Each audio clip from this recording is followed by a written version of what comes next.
Ikhwan fillah, azakumullah, kita akan lanjutkan kajian kita dari Syarah Aqidah Ahlussunnah wal Jamaah, poin yang ke-40. Poin ke-40, iman kepada qadar, takdir baik dan buruk. Poin ke-40, halaman 336. Golongan yang selamat Ahlussunnah wal Jamaah beriman kepada qadar yang baik maupun buruk. Iman kepada qadar meliputi iman kepada setiap nas tentang qadar serta tingkatannya. Tidak ada seorang pun yang dapat menolak ketetapan Allah Azza wa Jal. Iman kepada qada dan qadar itu sebagaimana Nabi bersabda sallallahu alaihi wasallam, an tu'mina bil qadari khairihi wa syarri. Ketika Nabi ditanya oleh malaikat Jibril, ketika Nabi SAW ditanya oleh malaikat Jibril alaihi salatu wassalam tentang iman, apa itu iman? Nabi menjawab, an tu'mina billahi wa malaikatihi wa kutubihi wa rusulihi wal yaumil akhir wa tu'mina bil qadari khairihi wa syarri. Ini hadis sahih dari Bukhari dan Muslim. Nabi menyebutkan engkau beriman kepada Allah, kepada malaikat-malaikatnya, kepada kitab-kitabnya, kepada rasul-rasulnya, kepada hari akhir, dan iman kepada qadar baik dan buruk. Baik dan buruk. Iman kepada qadar memiliki 4 tingkatan. Yang pertama al-ilmu, yang kedua al-kitabah, yang ketiga al-masyiah, dan yang keempat al-khalq. Iman kepada qadar memiliki 4 tingkatan. Yang pertama al-ilmu, yaitu mengimani bahwa Allah dengan ilmunya yang merupakan sifatnya yang azali dan abadi. Allah Maha mengetahui semua yang ada di langit dengan seluruh isinya, juga semua yang ada di bumi dengan seluruh isinya, serta apa yang ada di antara keduanya, baik secara global maupun secara rinci, baik yang sudah terjadi maupun yang akan terjadi. Allah Maha mengetahui tentang daun yang kering ataupun daun yang basah, biji-biji yang tumbuh dan lainnya. Allah Maha mengetahui semua yang gaib, dan Allah mengetahui segala amal perbuatan makhluknya. Allah mengetahui segala ihwal mereka, taat, maksiat, rezeki, ajal, bahagia, celaka dan lainnya. Jadi Allah mengetahui semuanya. Ilmunya Allah meliputi segala sesuatu. Qad ahata bikulli syai'in ilma. Arti ilmunya Allah meliputi segala sesuatu. Tentang luasnya ilmu Allah, Allah berfirman di dalam surah Al-An'am, surah yang ke-6 ayat 59. Wa indahu mafatihul ghaibi la ya'lamuha illahu wa ya'lamu ma fil barri wal bahr wa ma tasqutu min waraqatin illa ya'lamuha wala habbatin fi dhulumatil ardi wala ratbin wala yabisin illa fi kitabim mubin. Dan kunci-kunci semua yang gaib ada pada Allah. Tidak ada yang mengetahui melainkan Allah sendiri. Allah mengetahui apa yang ada di daratan dan di lautan. Tidak ada sehelai daun pun yang gugur yang Allah tidak mengetahuinya. Tidak ada sebutir biji pun dalam kegelapan bumi, dan tidak pula sesuatu yang basah atau yang kering yang tidak tertulis dalam kitab yang nyata. Artinya semua yang ada di langit, di bumi, semuanya sudah diketahui oleh Allah dan semua sudah tercatat di Lauh Mahfuz. Enggak ada satupun yang Allah tidak ketahui, enggak ada. Apapun yang terjadi, apa aja, itu Allah mengetahui. Itu perhatikan tuh, semua yang terjadi di langit dan di bumi Allah mengetahui. Enggak ada sesuatu yang terjadi yang Allah enggak tahu, enggak mungkin, enggak, tidak mungkin. Apa aja terjadi semuanya Allah mengetahui. Apakah umat Islam ini dalam kondisi senang, susah, diintimidasi, ada yang dibunuh, ada yang fakir, ada yang susah, adanya banjir, ada longsor, semuanya Allah tahu, semuanya.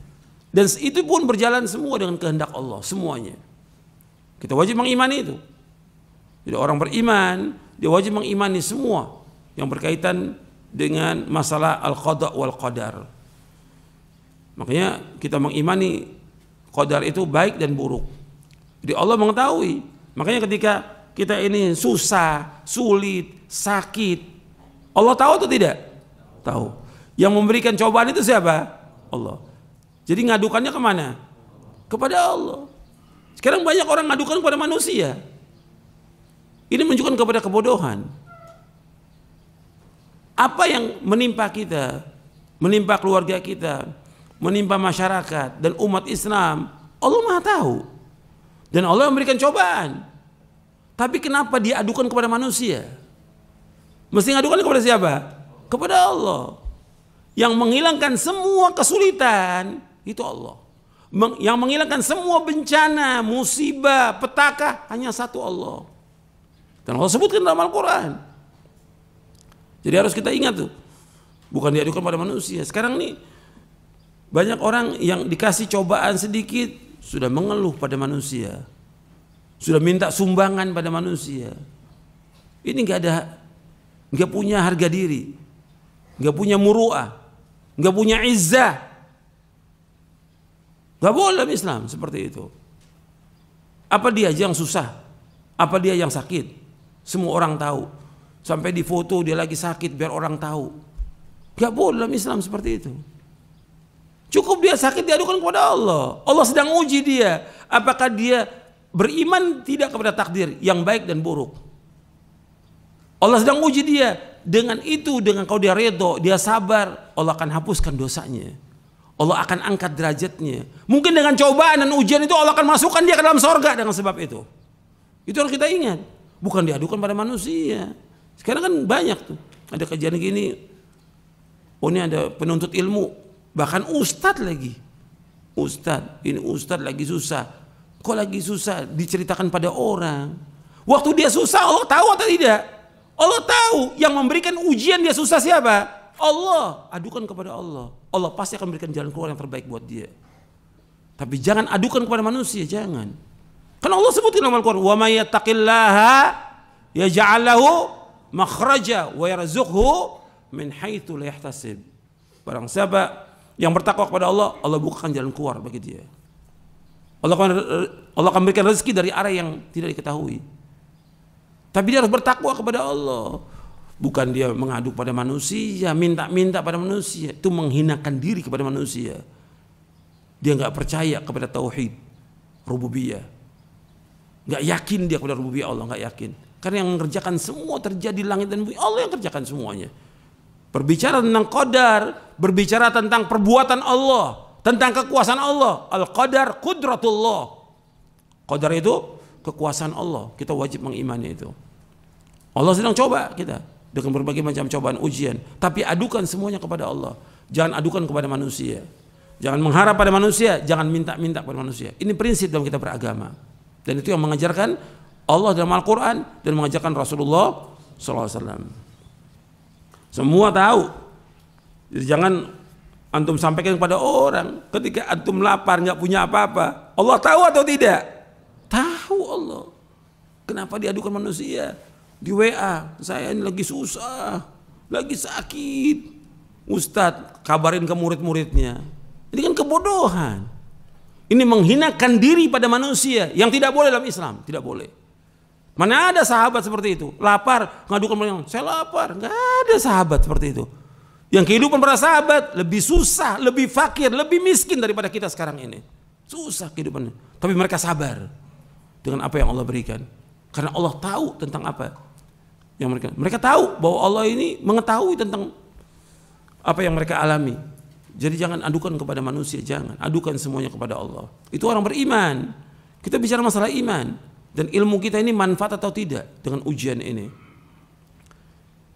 Dan semua yang terjadi ini sudah tercatat di Lauh Mahfuz. 50.000 tahun Allah ciptakan. Makanya kita baca ini. Nggak akan berubah sudah. Apa yang di Lauh Mahfuz tidak berubah. Tetap seperti itu.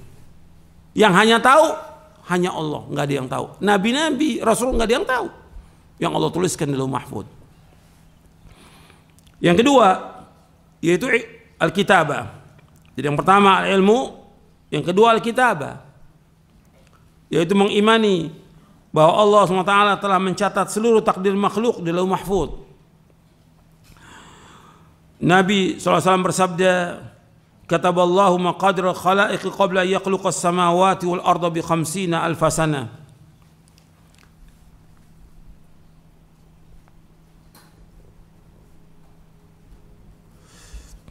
Kataballahu maqadir al-khalaiq. Allah telah menulis, kata Rasulullah SAW, Allah telah mencatat seluruh takdir makhluk qabla yakhluqa as-samawati wal arda bi 50 alf sana.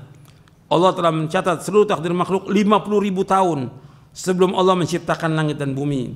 Hadis ini sahih, diriwayatkan oleh Imam Muslim, Tirmidzi, Ahmad, Abu Daud, At-Tayalisi dari sahabat Abdullah bin Amr bin As radhiyallahu anhuma. Nabi SAW juga bersabda, inna awwala ma khalaqallahu al-qalam. Qala uktub, qala rabbi wa madza aktub? Qala uktub maqadira kulli syai'in hatta taqum as-sa'ah.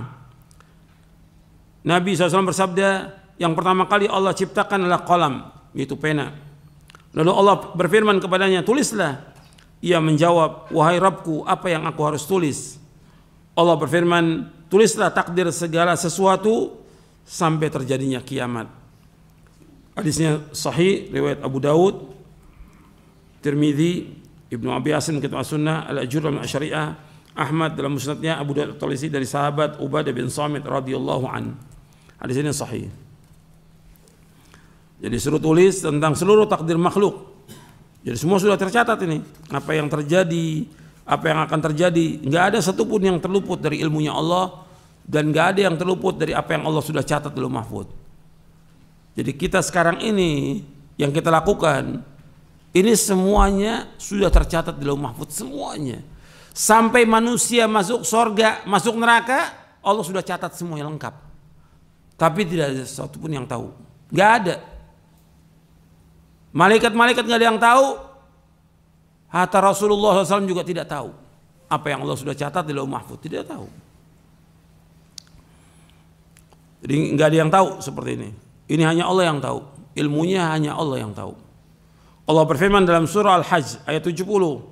Alam ta'lam anna Allah ya'lamu ma fis sama'i wal ard. Inna dzalika fi kitabin. Inna dzalika 'ala Allah yasir. Tidaklah engkau tahu bahwa Allah mengetahui apa yang di langit dan di bumi. Sungguh yang demikian itu sudah terdapat dalam sebuah kitab, yaitu Lauh Mahfuz. Sesungguhnya yang demikian itu sangat mudah bagi Allah. Artinya Allah mengetahui semua yang di langit, semua yang di bumi, semuanya. Nggak ada satupun yang terluput. Tadi sudah kita bahas tentang ayat dalam surah Al-An'am ayat 59. Antum bisa bayangkan, nggak ada satupun daun yang jatuh di seluruh dunia ini, melainkan Allah tahu daun yang jatuh, daun yang kering, daun yang basah, biji yang tumbuh, semua tahu. Jadi apa yang ada di langit, di bumi, di dalam lautan, semuanya Allah tahu. Nggak ada yang terluput dari ilmunya Allah. Nggak mungkin ada sesuatu yang Allah tidak ketahui, tidak mungkin.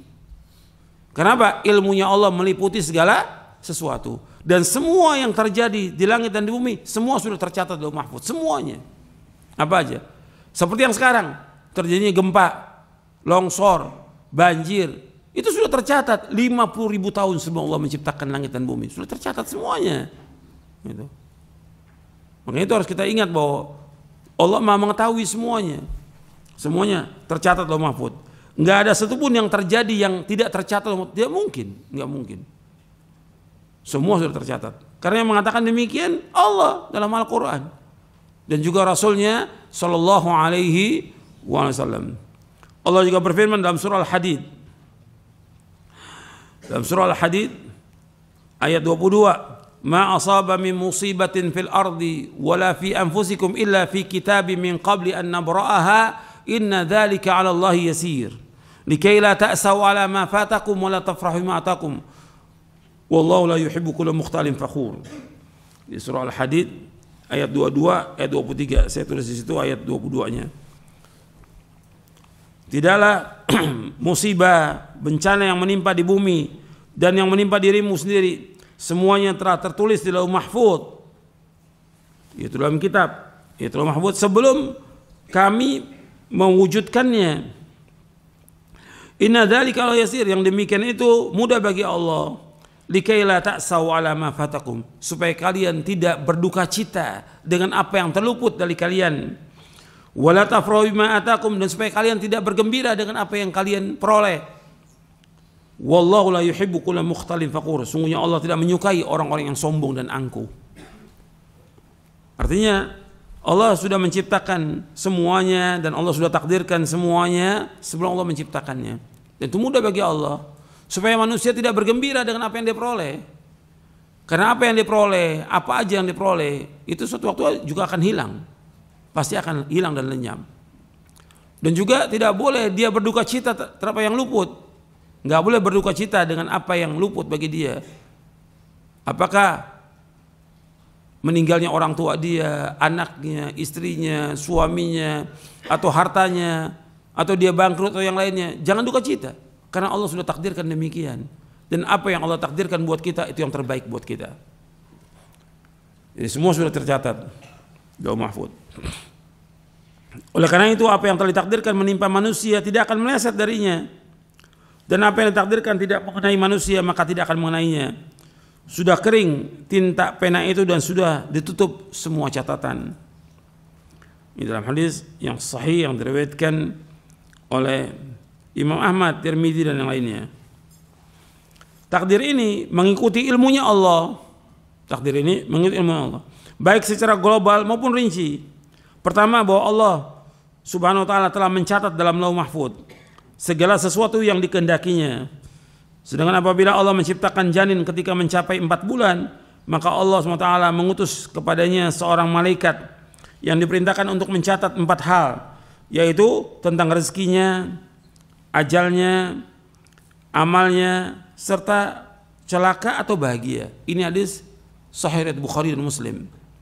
Artinya ketika janin itu berumur 120 hari di perut ibunya, ditiupkan ruh, ya 120 hari itu ditiupkan ruh, maka dicatat itu semuanya, rezekinya, ajalnya, amalnya, serta celaka atau bahagia. Jadi sudah tercatat. Orang beriman kalau sudah mengetahui ini, tenang dia. Makanya dikatakan oleh para ulama salaf bahwa mengimani qadar itu yudhibul hamma wal gham. Beriman kepada qadar itu menghilangkan kesusahan, kesedihan, kegundahan, akan hilang itu. Mengimani itu. Sudah ajal.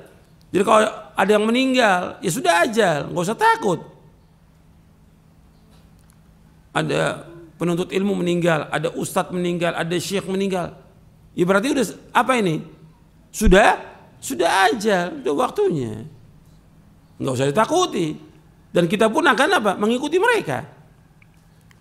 Kan ketika kita ada yang meninggal, kita ucapkan apa?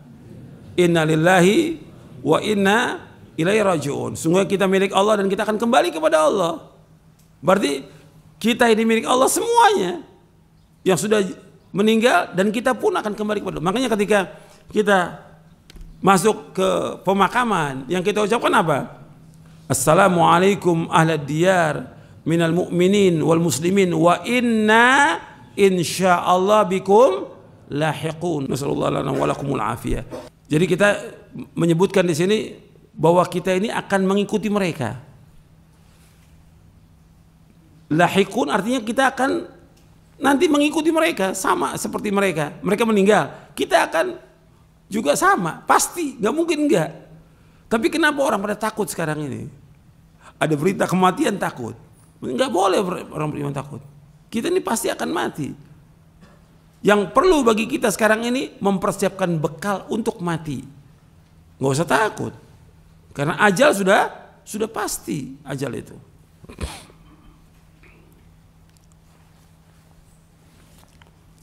Jadi setelah kita menyebutkan bahwa kita ini akan kembali kepada Allah, bahwa kita akan ikut, kita minta kepada Allah, nasallallahu lana wa lakumul afiyah. Kita minta kepada Allah untuk kami dan kalian al-afiyah. Al-afiyah itu artinya diselamatkan dari azab, dari siksa, dari petaka. Kita minta kepada Allah. Nasallallahu lana wa lakumul afiyah.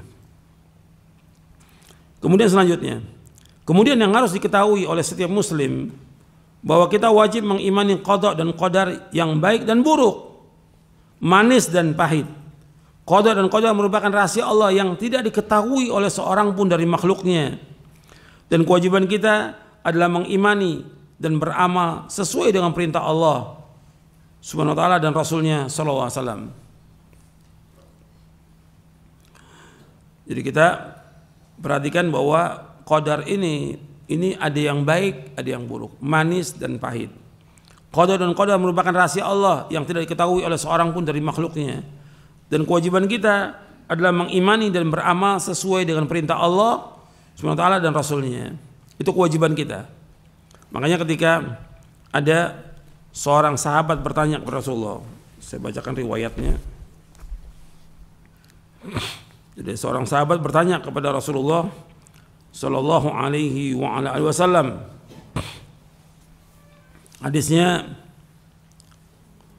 dari Jabir bin Abdullah radhiyallahu anhuma. Telah datang kepada Nabi SAW Suraqah bin Malik bin Ju'shum radhiyallahu an. Faqala, ia berkata, ya Rasulullah, bayyin lana dinana ka'anna khuliqna al-an fima al-amalul yawma afima jaffat bihil aqlam wa jarat bihil maqadir am fima yastaqbil. Qala la bal fima jaffat bihil aqlam wa jarat bihil maqadir. Qala fa fima al-amal. Faqala i'malu fakullun muyassar. I'malu fakullun muyassar. Dalam riwayat yang lain disebutkan i'malu fakullun muyassarun lima khuliqa lahu. Kata Suraqah bin Malik bin Ju'shum radhiyallahu anhu, berkata, ya Rasulullah, jelaskan kepada kami agama kami ini seolah-olah kami diciptakan sekarang ini. Untuk apa amal hari ini yang kita lakukan ini? Apakah yang kita lakukan, amal-amal yang kita lakukan hari ini apa yang Allah sudah tuliskan di Lauh Mahfuz, yang sudah berjalan takdir, atau dengan apa yang akan datang? Kata Nabi, tidak. Yang apa yang kita lakukan hari ini, semua amal-amal itu berjalan dengan apa yang sudah dituliskan di Lauh Mahfuz dan sudah berjalan dengan takdirnya. Ditanya lagi oleh Suraqah bin Malik, fa fimal amal? Kalau gitu buat apa kita beramal? Kalau sudah ditakdirkan, buat apa kita beramal? Apa jawaban Rasulullah SAW? I'malu, beramalah kalian. Fakullun muyassar, semua sudah dimurahkan oleh Allah. Jadi suruh kewajiban kita apa? Mengimani takdir. Yang kedua apa? Beramal. Saya ulangi lagi, kewajiban kita mengimani takdir. Kemudian yang kedua, beramal. Bukan membahas, bukan. Kita nggak perlu bahas, sudah imani sudah. Jadi kewajiban kita untuk mengimani semua yang ada itu. Maka dalam hadis-hadis banyak sekali penjelasan tentang masalah ini. Kita wajib mengimani semuanya dan kewajiban kita mengamalkan. Jadi harus kita perhatikan bahwa kita kewajibannya untuk mengamalkan. Nggak usah kita pikirkan bagaimana tentang takdir kita nggak tahu, nggak ada yang tahu, siapapun dia nggak ada yang tahu. Tapi kewajiban kita mengamalkan, karena Allah sudah jelaskan dalam Al-Quran, Nabi sudah jelaskan, jalan yang membawa manusia kepada kebahagiaan sudah jelaskan lengkap, jalan yang membawa manusia kepada celaka, ke neraka sudah dijelaskan lengkap dalam Al-Quran dan Sunnah Nabi yang sahih, lengkap semua. Al-Quran ini kitab petunjuk hidayah. Al-Quran ini hudan linnas, hudan lil muttaqin. Disuruh baca, pahami, diamalkan. Gitu. Bukan untuk dilakukan, bukan, tapi untuk diamalkan. Jelas tuh, yang membawa manusia ke surga sudah dijelaskan lengkap. Yang membawa manusia ke neraka sudah dijelaskan lengkap. Semua lengkap sudah. Nggak ada yang terluput. Makanya agama Islam ini sudah sempurna. Tinggal kewajiban kita mengimani dan kemudian mengamalkan. Ini penting dalam masalah kita beragama, penting. Supaya kita nggak bimbang dan nggak ragu, karena setan terus berusaha bagaimana meragukan kita, setan. Tapi kewajiban kita mengamalkan, dan semuanya mudah, nggak ada yang sulit dalam agama. Nggak mungkin Allah menurunkan agama Islam yang akan menyusahkan manusia, tidak mungkin, tidak mungkin. Agama semuanya mudah. Dan amal-amal syariat semuanya mudah, nggak ada yang sulit bagi manusia. Tidak ada, semuanya mudah. Nggak mungkin. Makanya Nabi bersabda, inna hadza dina yusrun. Sesungguhnya agama Islam ini mudah. Agama Islam mudah. Nggak ada sulit, nggak ada yang susah. Dan semuanya yang membawa manusia ke surga itu sudah jelas dan mudah, nggak sulit. Yang membawa ke neraka juga sudah jelas, dijelaskan dalam Al-Quran dan Sunnah. Allah ulang-ulang dalam Al-Quran banyak sekali. Ayat-ayat yang menjelaskan tentang surga banyak sekali. Ayat yang menjelaskan tentang neraka jelas sekali. Tinggal kita berusaha bagaimana kita mengamalkannya. Ketika sudah tahu itu kemudian tetap kita mengambil jalan menuju neraka, yang salah kita. Yang salah kita. Karena kita punya kehendak, makanya kita bahas yang selanjutnya al-masyiah. Kehendak. Jadi manusia ini punya kehendak. Dia bisa pilih. Umpamanya ada pengajian, mau ngaji dan tidak mau ngaji, dia punya kehendak. Dia nggak mau ngaji, ya berarti memang dia nggak mau. Ada amal soleh, dia tidak mau amalkan. Ada perbuatan baik, dia nggak mau amalkan. Dia punya kehendak. Ketika dia diazab oleh Allah karena perbuatannya dia. Nggak bisa, ya Allah, engkau sudah takdirkan dalam mahfud. Siapa yang tahu mahfud? Nggak ada yang tahu. Engkau takdirkan saya begini. Nggak ada yang tahu. Dari mana dia tahu? Jadi nggak boleh orang itu menggunakan takdir dalam perbuatan dosa dan maksiat, nggak boleh. Kalau musibah boleh. Musibah umpamanya terjadi banjir, ini takdir Allah, betul. Kemudian anaknya dia meninggal, takdir Allah, betul. Dalam masalah musibah. Kalau menggunakan takdir dalam masalah maksiat nggak boleh. Saya nggak sholat karena takdir Allah. Saya mencuri takdir Allah. Orang berzina takdir, nggak boleh. Tidak boleh. Dosa besar. Tapi kalau masalah musibah boleh dia mengatakan ini takdir Allah. Kemudian yang ketiga al-masyiah, kehendak. Itu bahwa apa yang Allah kehendaki pasti terjadi dan apa yang tidak dikehendakinya tidak akan terjadi. Semua gerak-gerik yang terjadi di langit dan di bumi hanya dengan kehendak Allah. Tidak ada sesuatu yang terjadi di dalam kerajaannya apa yang tidak diinginkan oleh Allah. Artinya nggak mungkin ada terjadi di langit dan bumi yang Allah nggak kehendaki, nggak mungkin. Semua berjalan dengan kehendak Allah.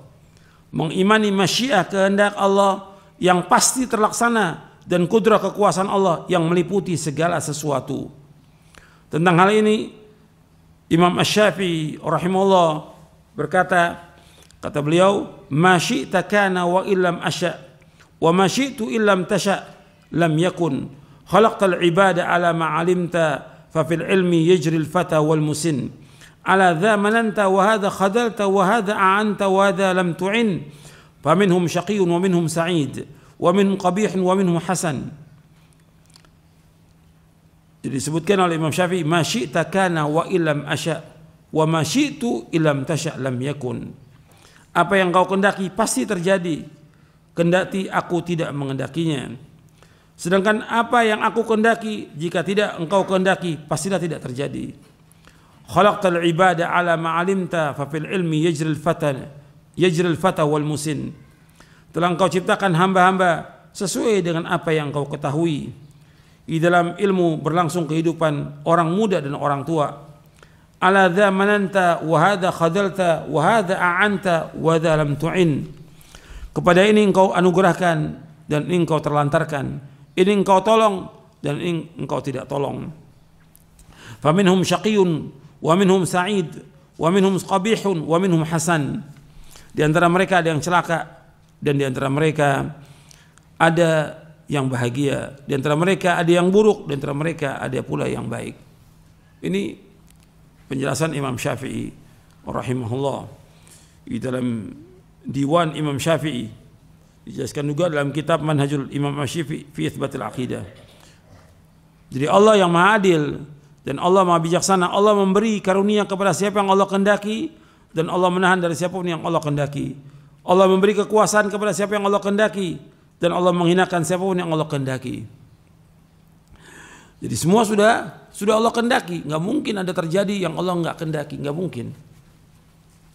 Allah Al-Alim, Al-Hakim, Al-Qadir berfirman, Qulillahumma malikal mulki tu'til mulka man tasha' wa tanzi'ul mulka mimman tasha' wa tu'izzu man tasha' wa tudhillu man tasha' biyadikal khair innaka ala kulli syai'in qadir. Tulijul laila fin nahari wa tulijul nahara fil lail wa tukhrijul hayya minal mayt wa tukhrijul mayta minal hayy wa tarzuqu man tasha'u bighairi hisab. Katakanlah Muhammad, wahai Rabb, pemilik kekuasaan, engkau berikan kekuasaan kepada siapa yang engkau kehendaki. Engkau cabut kekuasaan dari siapa yang engkau kehendaki. Engkau muliakan siapa yang engkau kehendaki. Dan engkau hinakan siapa yang engkau kehendaki. Di tangan engkaulah segala kebajikan. Sungguh engkau maha kuasa atas segala sesuatu. Engkau masukkan malam ke dalam siang, engkau masukkan siang ke dalam malam. Engkau keluarkan yang hidup dari yang mati, engkau keluarkan yang mati dari yang hidup. Dan engkau berikan rezeki kepada siapa yang engkau kehendaki tanpa perhitungan. Dalam surah Ali Imran ayat 26-27. Untuk melihat di sini Allah menyebutkan bahwa Allah memberikan kekuasaan kepada siapa yang Allah kehendaki. Dan Allah cabut dari siapa yang Allah kehendaki.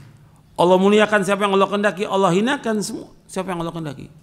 Allah menyebutkan dengan kalimat di sini yaitu kalimat man tasya. Qulillahumma malikal mulki tu'til mulka man tasya. Apa yang Allah kehendaki. Adanya penguasa yang zalim Allah kehendaki atau tidak? Saya ulangi lagi. Adanya penguasa yang zalim Allah kehendaki atau tidak? Allah kehendaki. Allah yang kehendaki. Tentunya apa yang Allah kehendaki banyak hikmahnya, banyak hikmahnya. Adanya Fir'aun, ya Allah yang kehendaki ada Fir'aun. Adanya iblis, Allah yang kehendaki adanya iblis. Adanya orang kafir, Allah yang kehendaki adanya orang kafir. Tapi semua ada hikmahnya. Dan semua perbuatan Allah itu baik semuanya. Kenapa? Allah ciptakan itu ada kehendak yang lain. Ada yang murni baik diciptakan oleh Allah, seperti malaikat murni baik, nabi-nabi murni baik. Tapi ada yang diciptakan memang jelek, murni jelek, seperti iblis, orang kafir, murni jelek. Tapi Allah yang menciptakan, Allah yang menghendaki. Seperti itu. Tapi juga ada hikmahnya. Makanya ketika berbicara tentang kekuasaan, Allah memberikan kekuasaan kepada siapa yang Allah kehendaki. Kadang-kadang kekuasaan orang-orang yang zalim itu lama. Bisa puluhan tahun. Fir'aun zalimnya luar biasa. Mengatakan dirinya sebagai Tuhan. Tapi tetap ada dakwah dari Nabi Musa dan Nabi Harun alaihissalam. Dan tetap dia demikian sampai dia mati dalam keadaan kafir. Seperti itu. Ada banyak hikmahnya agar manusia kembali kepada Allah. Jadi semua yang Allah takdirkan ini itu penuh dengan hikmah. Semua banyak hikmahnya. Puluhan hikmah. Nggak bisa dihitung kata Imam Al-Qayyim. Kalau kita mau cari tentang hikmah Allah, ribuan hikmah yang bisa kita ambil dari semua yang Allah takdirkan, yang Allah ciptakan, yang Allah kehendaki semuanya ini. Jadi orang yang beriman itu melihat seperti itu, ya ini kehendak Allah dan kekuasaan Allah. Berbicara tentang kekuasaan, tentang penguasa, raja atau yang lainnya, ini Allah berbicara tentang kekuasaan Allah. Kewajiban kita adalah bersabar terhadap kezaliman. Itu seperti itu. Jadi sebelumnya sudah ada penguasa yang zalim. Yang kita kewajibannya apa? Sabar. Sabar. Makanya di sini berbicara tentang kekuasaan Allah, kekuasaan yang Allah berikan itu ya dengan kehendak Allah. Kadang banyak kita lihat penguasa-penguasa yang zalim membunuh kaum muslimin, bukan satu, bukan dua, ratusan ribu, mungkin sudah jutaan sekarang ini. Contohnya seperti Syria, Bashar Assad. Orang semuanya bilang, kok nggak mati-mati dia? Sampai sekarang nggak mati-mati. Ini berjalan dengan kehendak Allah. Tentu ada hikmahnya. Kenapa Allah tetapkan dia seperti itu? Ada hikmahnya. Dan juga ada sebabnya yang kaum muslimin mesti mengambil pelajaran. Sebab asalnya itu untuk ingat, kenapa terjadi demikian sampai puluhan ribu, ratusan ribu. Hancur sudah semuanya. Itu awalnya apa? Awalnya kaum muslimin gak sabar. Dan harus ingat nih, awalnya kaum muslimin gak sabar. Apa? demo kepada penguasa. Tuh ingat tuh, demo kepada penguasa. Akhirnya apa? Ya penguasa nggak mau di demo, nggak mau diberontak oleh rakyatnya. Yang ada terus pembunuhan kaum muslimin sampai hari ini belum selesai itu. Maka ini disuruh ketika menghadapi penguasa yang zalim, jahat, disuruh apa oleh Rasulullah SAW? Disuruh apa? Sabar, sabar. Yang penting kita melaksanakan ibadah kepada Allah, menjauhkan perbuatan maksiat, sabar. Jadi jangan kemudian kita seperti, oh saya bisa mampu melengsarkan. Ini kekuasaan berkaitan dengan kekuasaan Allah. Penguasa ini diberikan oleh Allah kekuasaan sebagai cobaan ujian buat dia. Karena kita mau lengsarkan apa yang Allah sudah berikan. Bagaimana? Ini masa kekuasaan Allah yang kita harus sabar. Dan sebelum kita banyak, atau di zaman sahabat tabi'in banyak. Dulu ada namanya Hajjaj bin Yusuf dulu. Itu belum lama waktunya setelah Khulafaur Rasyidin meninggal, datang kekuasaan yang kemudian di situ ada gubernurnya Hajjaj bin Yusuf yang membunuh kaum muslimin, kurang lebih 120.000 kaum muslimin dibunuh. Bukan sekaligus, terus banyak orang-orang yang baik dibunuh. Tapi berjalan dengan kehendak Allah. Mengenai kewajiban kita untuk sabar. Dan Allah mengendaki semuanya ini, apa yang terjadi, baik dan buruk berjalan dengan kehendak Allah. Kita orang kaya miskin berjalan dengan kehendak Allah. Orang dapat hidayah, petunjuk atau sesat berjalan dengan kehendak Allah. Makanya Allah berfirman dalam surah Yunus ayat 25, wallahu yad'u ila daris salam wa yahdi man yasha ila siratim mustaqim. Allah menyeru manusia ke Darussalam, ke surga, dan memberikan petunjuk kepada orang yang Allah kehendaki ke jalan yang lurus. Jadi masalah hidayah, masalah kesesatan itu semua di tangan Allah. Allah yudillu man yasha wa yahdi man yasha. Allah sesatkan siapa yang Allah kehendaki, dan Allah juga memberikan petunjuk kepada siapa yang Allah kehendaki. Ini berbicara tentang kekuasaan Allah. Perhatikan ya, manusia makhluk yang mengendaki Khalik. Allah penguasa, Allah pemilik langit dan bumi. Allah nggak boleh tanya tentang apa yang Allah perbuat, nggak boleh. La yus'alu amma yaf'alu wa hum yus'alun. Makanya dalam masalah qada dan qadar itu kita harus jauhkan 5 wa kaifa. Kenapa begini? Bagaimana kok bisa begini terjadi? Nggak boleh. Karena ini menentang takdir. Kewajiban kita mengimani sudah.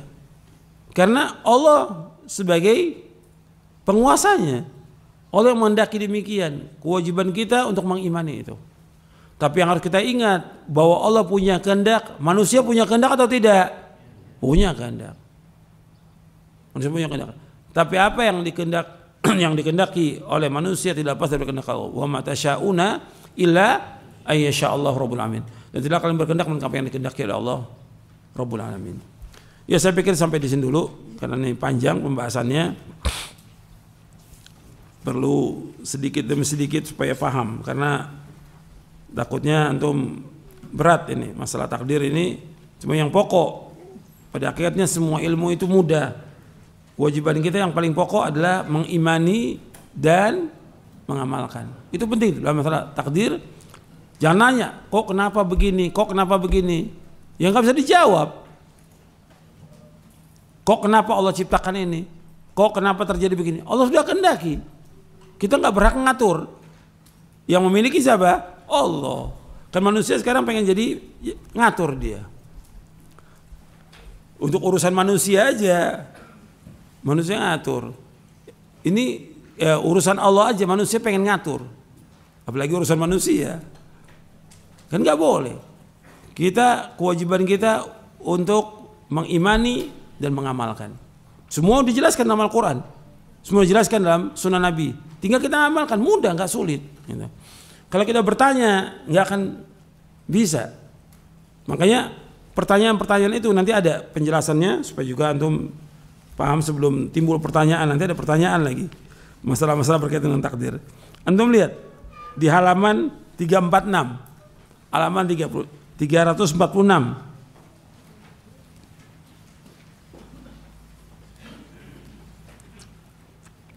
Kata Imam Abu Ja'far At-Tahawi rahimahullah yang wafat tahun 321 Hijriah, beliau berkata, takdir adalah rahasia Allah. Takdir adalah rahasia Allah yang tidak dapat diketahui oleh hambanya. Tidak dapat diketahui oleh hambanya. Tidak dapat diselidiki baik oleh malaikat yang dekat dengan Allah ataupun nabi yang diutus.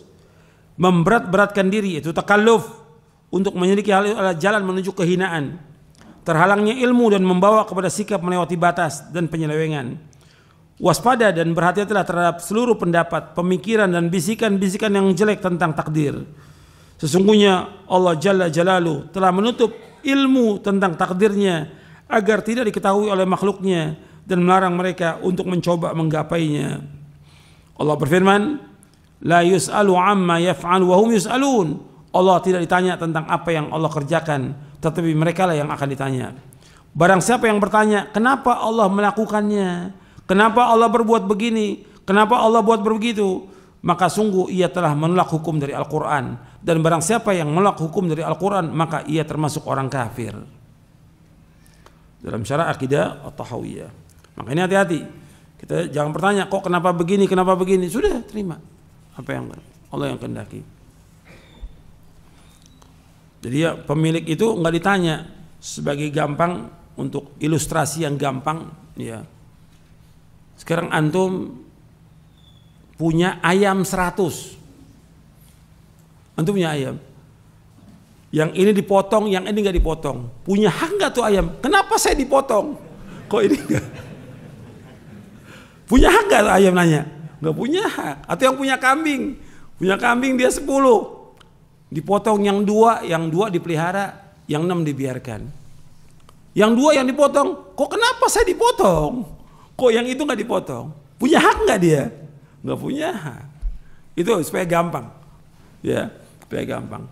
Ketika kita sebagai pemilik nggak berhak dia untuk menanyakan. Sekarang langit, bumi kita ini milik siapa? Milik Allah. Kan kita sudah mengatakan inna lillahi wa inna ilaihi. Kita milik Allah dan kita akan kembali kepada Allah. Milik Allah. Kalau ini milik Allah, Allah punya kehendak kepada makhluknya apa yang Allah kehendaki. Gak perlu kita tanya. Kita kewajibannya untuk redho dengan apa yang Allah kehendaki. Tapi apa yang Allah kehendaki buat kita itu baik. Dan Allah tidak zalim pada hambanya. Ayat banyak dalam Al-Quran dan juga hadis Nabi. Allah nggak pernah zalim pada hambanya. Terus kita ingat. Ya, sampai sini dulu kajian kita.